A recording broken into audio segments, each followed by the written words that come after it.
Halo semuanya. Jadi di sini saya akan menjelaskan mengenai konflik antar generasi dan masalah kesehatan pada masa dewasa akhir.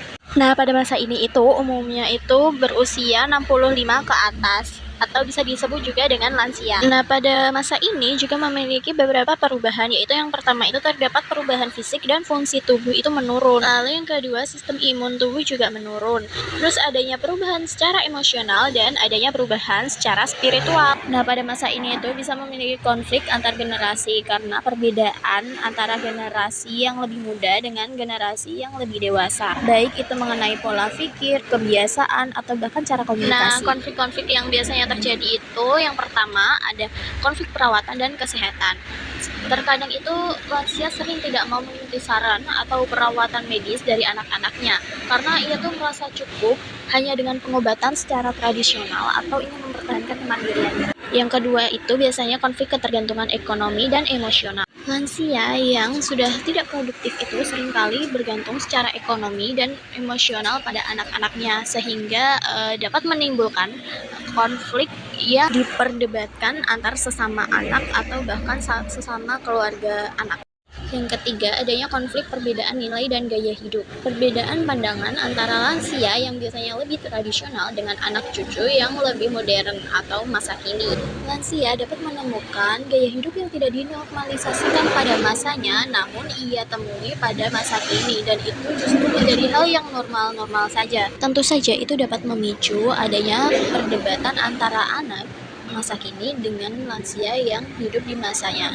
Yang selanjutnya adanya konflik peran sosial dan identitas. Biasanya itu setelah pensiun, banyak lansia itu merasa kehilangan makna hidup karena tidak lagi menjalankan peran produktif yang mereka jalani waktu mereka masih muda. Selanjutnya itu ada konflik komunikasi. Lansia itu sering merasa tidak didengar atau disalahpahami karena adanya perbedaan cara berkomunikasinya dengan generasi yang lebih muda. Dan selanjutnya itu ada konflik dalam pengasuhan cucu. Dewasa akhir atau lansia itu ingin menerapkan cara pengasuhan cucu dengan cara tradisional pada masa mereka. Tetapi orang tua si cucu juga punya pola asuh yang lebih modern atau pada masa kini. Konflik tersebut dapat memperparah keadaan jikalau tidak ditangani dengan baik. Berikut faktor yang dapat memperparah konflik, yaitu yang pertama, kurangnya pemahaman lintas generasi. Yang kedua, ketidakseimbangan peran dalam keluarga. Yang ketiga, adanya keterbatasan ekonomi dan waktu. Yang keempat itu adanya tekanan psikologis pada kedua pihak. Dan yang kelima, kurangnya komunikasi yang efektif. Secara menyeluruh, konflik itu dapat diatasi dengan cara yang pertama, yaitu dapat meningkatkan komunikasi terbuka dan empati. Yang kedua, melibatkan lansia dalam pengambilan keputusan yang menyangkut pada diri mereka. Yang ketiga itu ada yang rasa menghormat pada pengalaman hidup lansia. Yang keempat itu adanya pendidikan keluarga tentang proses penuaan. Yang kelima itu kompromi dan penguatan peran masing-masing antar generasi. Pada masa dewasa akhir ini atau masa lansia ini tentu saja memiliki beberapa masalah kesehatan yang sering kali dialami.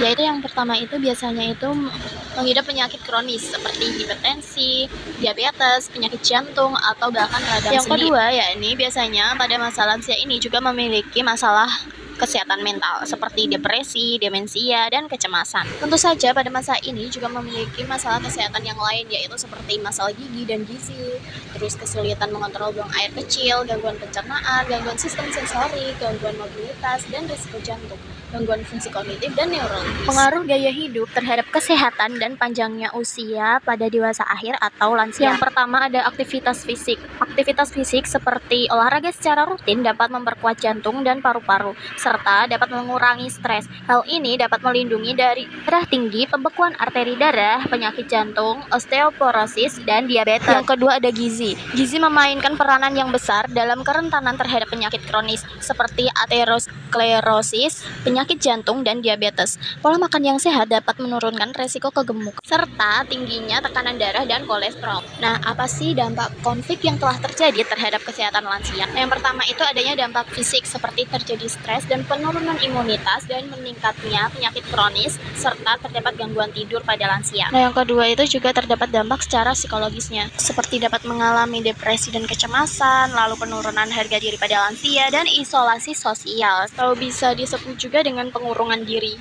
Nah, yang ketiga itu adanya dampak perilaku, seperti penarikan diri terhadap lingkungan atau bahkan sosialnya, lalu non-kepatuhan terhadap pengobatan, serta agresivitas pasif.